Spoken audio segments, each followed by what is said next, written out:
हुई एक पॉजिटिव खबर की। हवाई यात्रियों के लिए यह खबर काफ़ी अहम है और इसकी रिपोर्टिंग मैंने खुद की है।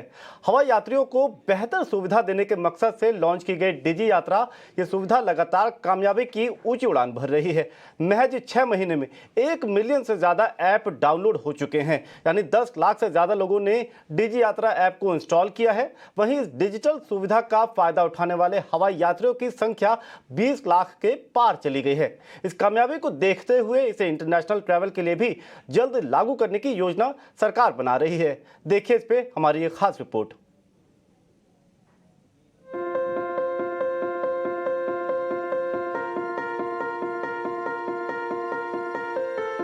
लॉन्च होने के महज 6 महीने के बाद ही डिजी यात्रा ऐप ने हवाई सफर करने वाले यात्रियों में अपनी पहचान बना ली है। हवाई मुसाफिरों को बेहतर सुविधा देने के मकसद से 1 दिसंबर 2022 को देश के 3 एयरपोर्ट से डिजी यात्रा डिजिटल सेवा का आगाज हुआ था।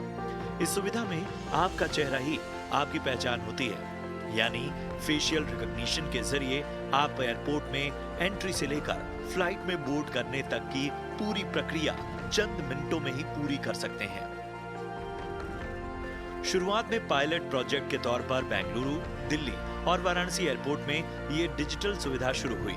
अप्रैल 2023 में इससे 4 और एयरपोर्ट जुड़े, जिसमें शामिल थे विजयवाड़ा, पुणे, कोलकाता और हैदराबाद के एयरपोर्ट्स। अब तक 10 लाख से ज्यादा लोगों ने डिजी यात्रा ऐप को इंस्टॉल किया है। 20 जून 2023 तक ये तादाद 1.74 मिलियन तक पहुंच गई।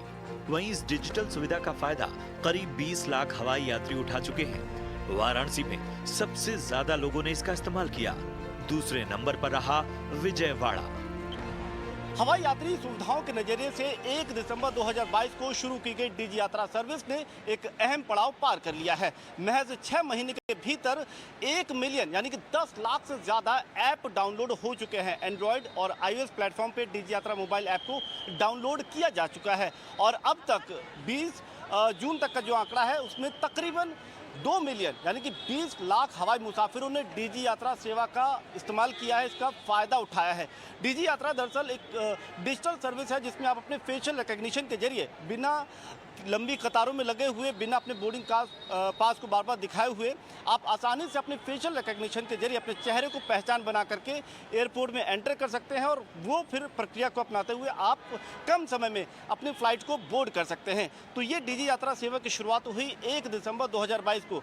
जब शुरू हुई थी तब से 3 एयरपोर्ट शामिल थे, दिल्ली, बेंगलुरु और वाराणसी। 1 दिसंबर 2022 को सिर्फ 3 एयरपोर्ट थे, लेकिन जब ये सफ़र आगे बढ़ा तो अप्रैल में 4 और एयरपोर्ट को जोड़ दिया गया, यानी अभी देश के 7 एयरपोर्ट पर डिजी यात्रा सर्विस का इस्तेमाल किया जा सकता है। इसके लिए ज़रूरी इंफ्रास्ट्रक्चर तैयार है। डिजी यात्रा सर्विस फिलहाल सिर्फ घरेलू एयर ट्रैवल के लिए है, लेकिन इसकी कामयाबी और लोकप्रियता को देखते हुए सरकार और डिजी यात्रा सर्विस में शामिल स्टेक होल्डर्स अब इस सुविधा को इंटरनेशनल ट्रैवल के लिए भी लागू करने की तैयारी कर रहे हैं। IDEMIA has already installed our biometric and facial recognition solutions in more than 250 airports across the globe. Our flagship being the Changi Airport in Singapore, which is powered by our facial and biometric fingerprint technologies. So we bring in a lot of value on the table, through the experience of what has already been installed and good practices of different airports, and implement it in an Indian ecosystem. Launch होने के 6 महीने के भीतर डिजी यात्रा service की उड़ान हौसला भरने वाली है और अब सरकार इस सुविधा की कामयाबी को इस साल के अंत तक कई गुना तक बढ़ाना चाहती है। इसके लिए हवाई मुसाफिरों को डिजी यात्रा सर्विस इस्तेमाल करने के लिए प्रोत्साहित किया जा रहा है।